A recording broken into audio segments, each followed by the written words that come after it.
You're listening to Parents You've Got This, the expert guide to parenthood, the complete guide to fertility, pregnancy, birth, baby and parenthood. This podcast is proudly supported by Mistela, a natural origin skincare for babies and children, recommended by healthcare professionals. Mistela by Parents' Side since 1950. One of the biggest fears that women can have as their due date approaches is, will they tear during birth?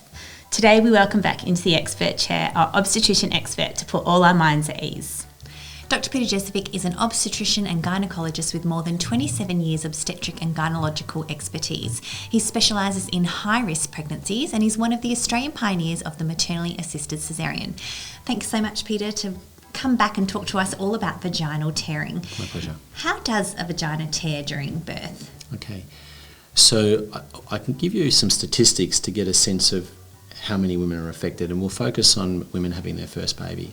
So we know in most of the jurisdictions here in Australia that about 35% of women will have a caesarean section. So you've bypassed the birth canal in that situation. So we're looking at 65% of first-time mums.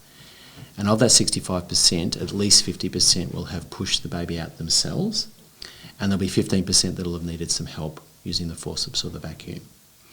Now, as a baby is coming down through the birth canal and then reaching the outer entrance of the vagina, the foreshed as we call it, there is, as you would be well aware from your own personal awareness of your anatomy and design, there is an amount of space that is there. Now, the baby, traditionally, will be anywhere from 3.1 kilos, we would say low normal, up to 3.8 kilos, which is high normal, okay? So on average, 3.5 kilos. And then there, of course, the very big babies, 4 kilos plus, and the babies that are a bit underdone, under 3 kilos. But if we're average, 3.5 kilos, we've got a baby that's going to have a head ear to ear, that's going to be 10 centimetres, what we call the BPD, and the circumference, the maximum diameter of the head, maximum circumference, is going to be 35 centimetres. Now, I'm sure you're all aware that those numbers don't stack up to the entrance size. So the entrance is too small for what's coming through. Now, yes, the skin can stretch. We know it can. And in 5% of women, with or without some form of preparation, it will. But what that means is for the 95% of the 65%, so in other words, well over 60% of women who are having a baby and it comes out through the vagina, through the birth canal, the skin is going to have to reach a critical point where it can't stretch anymore and it's going to split, or we would cut it, which is an episiotomy. So when it splits, it will traditionally, in most cases, split from the bottom part of the vagina, we call the foreshed, that little perineal inflection point, right down towards the bottom. Okay, and a person's bottom can be close to or further away, depending on the anatomical design. And we would grade that tear as a first, second, third or fourth degree tear, depending on the depth, the involvement of local tissue, the brevity of the tear, etc. So Pete, how do you recover from a tear? So the first thing is to assess that. So the accoucheur, the doctor, the midwife will look and say, okay, I can see that there is a tear. We would grade it based on our understanding of the grading score, and we would, in most cases, suggest that it needs to be stitched. And it would be stitched either with the benefits of an existing epidural for the 40% of you who have one, or with the use of local anaesthetic, which may have been used already if you'd had an episiotomy, or if there's an anticipation of the tear, or we would then apply some local anaesthetic, which is injected into the area, which will acutely hurt for seconds, but then will numb that area.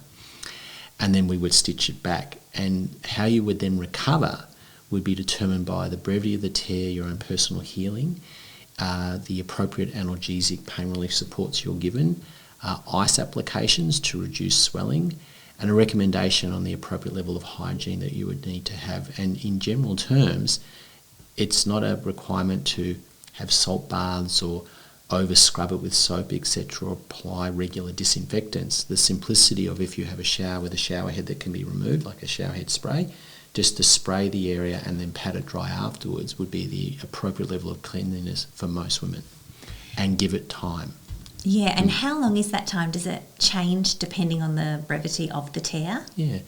it would be fair to say that in excess of 95% of women coming back in for their 6-week check, it would be well healed, they would have no enduring symptoms from it, and in some women it would be hard to even see the tear in terms of any scarring appearance. But there's always going to be an outlier cohort where it will take longer, they'll be more uncomfortable. There is always going to be the unfortunate rare consequences of localised infection, haematoma, so blood clot development, slower healing, a woman's natural propensity to scar tissue, localised nerve ingress and how the nerves re-innervate that area, and the possibility they'll be acutely sensitive. So there are some mitigating factors. And of course for that woman who unfortunately might have a larger grade tear, either as an extended tear into the vagina or a deep tear that involves the anal area, and that those 3rd or 4th degree tears, and what we would do about protection from consequences from those. So there are a lot of moving parts to the question, but the majority, rest assured, can recover pretty well, and when they are appropriately able to get back into not just physical activity but also sexual intimacy and so on, should be able to do so comfortably and safely. So Pete, can tearing impact your future births? Absolutely. So if you were to have a 4th degree tear, a very rare situation where there is involvement of the rectal muscle and the rectal mucosa, so you're torn into the lower rectum anus area, with very few exceptions and without any further investigation, we would suggest you would need to have a Cs at the second birth to protect the consequences of repeat severe injury and the possibility of problems with control of your bowel functions. For a 3rd degree tear, which we can grade into sort of what we call ABC tears, we would usually for that woman recommend at some stage post-delivery an assessment with a physio. We would do an ultrasound of the anal muscle, we would do some pressure testing of the anal muscle and make sure that you've got normal functioning, lower bottom musculature. And if that's the case, then there could be an assumption that you could entertain another birth next time as a vaginal birth. But if you had some concerns with those parameters on that testing, you probably be advised to have a Caesar to bypass the birth canal, because it would be a greater than 5% chance, which might not sound like a high number until it affects you, that you could have long-term bowel issues. Going then up to the scale of 1st and 2nd degree, the lower grade, it would be really influenced by how you recovered individually. So if you had a really challenging and difficult recovery, the question would be what we can offer you in the lead up as preparation, so how we can prepare the perineum, things we could do on the day to try to help support the crowning of the head. And there is always that consideration towards this notion, in a sensible use of words, but controlling the size of the baby. If you look like you're going to have a really big baby, is there an advantage to offering you to be induced, brought on a little bit earlier, because a few weeks earlier means the baby's a few weeks smaller, and a few weeks smaller means there's less baby crowning through the birth canal, less chance of significant trauma. And then, of course, it's also things in relation to when we do forceps or vacuums and we're assisting you, where there's a much higher chance you'd need a cut, but for situations where that could be considered as a non-option, what we can do is the way we deliver you, our skill sets in the angulation of the use of the instrument and so on. So there are things we can try to do to guide you in relation to how that would influence a subsequent birth, and then you just have to make an informed decision. And does having an instrumental birth increase your chances of having a tear? In the strictest of terms, in almost any jurisdiction, training would say for a forceps you must have an episiotomy, and for a vacuum, based on some recent data points, it should be a strong consideration towards an episiotomy, and there are good data sets for that. I guess in terms of my own personal approach, I've had a very, very, very effusive, long-standing approach to the perineum. I steer away a little bit from the simple notion of just doing perineal massage, which is recommended, and quite enthusiastic on a particular product that I recommend to my patients called the Epino. And this has been very, very useful at helping women to prepare the skin properly in the last 3 to 4 weeks of their delivery. And so for those who are having a vaginal birth and it's themselves pushing the baby out, or they're having an assisted birth by me, and I'm blessed to have been doing this for a long time. So when you do something for over 27 years and you deliver 7,000 or so babies, you develop and refine your skills and your techniques. And so I have been able to, on a number of occasions, do forceps without the need to cut an episiotomy, and very often without even a tear. And as much as people might say, well, sure, how can you do that if everyone else is needing to cut an episiotomy? It's just an approach to how you go about it, the speed of which you do it, the angulation of the instrument, the preparation the woman's put into place, the moisture compresses, and just being mindful of the fact that I don't want this woman to have stitches. I don't want to have to cut her. I don't want her to have to split. Certainly with a vacuum where you're applying the little vacuum cups to the top of the head, you're not increasing the diameter of the vagina because the forceps will add a little bit of diameter because it's a blade on either side of the head. So therefore, in many respects, you're treating the delivery like a normal birth. It's just that you need to pull the baby out either because the woman's run out of ticker and they can't push the baby out, or the baby's becoming a bit bothered and distressed and it can't wait any longer. So it is an absolute that you can do these sorts of deliveries without a cut and without a tear, but I've been very lucky to be able to, for a not insignificant percentage of women, be able to achieve those outcomes. But the key point to it is preparation. So can we talk a little bit more about that, Pete, in terms of preparation? So you mentioned the Epino. Can you give us a little bit more information about that and also about perineal massage? Because perineal massage particularly is something that is talked about as a term quite a lot, but people don't necessarily know how to do it or whether they should be. Are you able to talk in a little bit more detail about both? So most places, most institutes that promote birthing and promoting a vaginal delivery and to reduce the risk of tearing would promote perineal massage. And there are many diagrams, YouTube, dare I say, Google, ways of getting information on how to do it. The trick is to do it properly, to do it regularly and consistently, to be able to achieve that level of stretching of the skin to allow the head to crown when the head's crowning. That 10 centimetre diameter, 35 centimetre head. And so in reality, in terms of, I guess, pure statistics, jurisdictionally, a lot of the birthing institutions, we're seeing the tear rate sort of around that 90-95% rate. Even if it's still only a small tear for the majority, it's still a tear in a large majority of women. So with the Epino, which was something that I was first impressed by under guidance and watching my partner's efforts with it, you are able to pre-stretch the skin with a manual balloon, and you do it to your level of comfort and tolerance, and you're doing it 10 minutes each day, usually at night, usually after a warm shower. And just by doing it repetitively, it stretches the entrance. So you're essentially crowning the head each day to a point at which it then allows the head to crown when the baby's crowning in those last few minutes of the birth.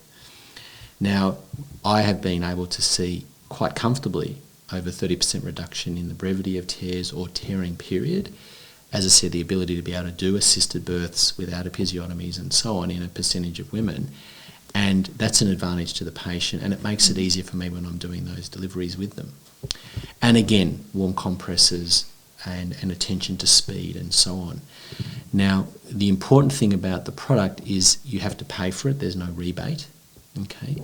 But in terms of safety and questions that get asked about, well, will it make it forever stretched? Yes, it will, but it will never make it more stretched than if you have a vaginal birth, because anytime you deliver a human being through your birth canal through the vaginal entrance, it is stretched. But I haven't seen it make it more stretched, and I've been able to cross-compare a lot of women over the years. It doesn't make you more incontinent, it doesn't increase your risk of prolapse, etc., because you are just stretching the skin, okay? And there's good scientific data points to that question, so you can rest assured.